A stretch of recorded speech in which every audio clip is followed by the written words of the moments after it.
அதாவது நான் எப்போ அந்த ஆதரவு மனநிலை வந்துச்சுன்னா, நான் ரொம்ப எனக்கு அவர் மேலே இரக்கம் வந்தது. சினிமாவை விட்டுட்டு, நடிப்பை விட்டுட்டு, நான் உங்களுக்காக வரப்போறேன் அரசியல் சொன்னோன்னே எனக்கு பெரிய அதிர்ச்சி. என்ன இவ்வளோ உயரத்தில் நம்பர் 1 நியூமரோ ஊனோன்னு அந்த இடத்துல இருக்க ஒருத்தர் இவ்வளவு சம்பாதிச்சுக்கிட்டு பேரும் புகழும் செல்வாக்கும் இருக்கவர் எப்ப அரசியலுக்குன்னு வந்த உடனே அவருடைய ரசிகர்கள் 2ஆ பிரிவாங்கல்ல.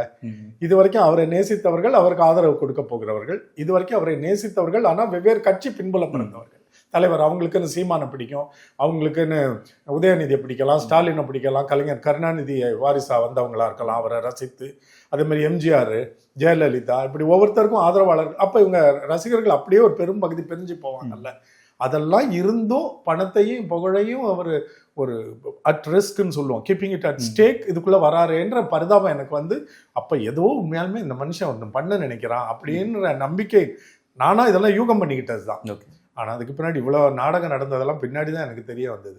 அந்த சமயத்துல தான் அது கூட எனக்கு இல்லை, அதுக்கு பிறகுதான் எனக்கு பல தகவல்கள் தெரிஞ்சது. இப்படி நம்பி அவரை வரவேற்று ஆதரிக்க ஒரு நல்ல ஒரு மனநிலையோட நான் காத்திருந்தேன். அவருடைய முதல் மாநாடுல அவர் பேசின உடனே தெரிஞ்சு போச்சு இவர் போலி என்பது.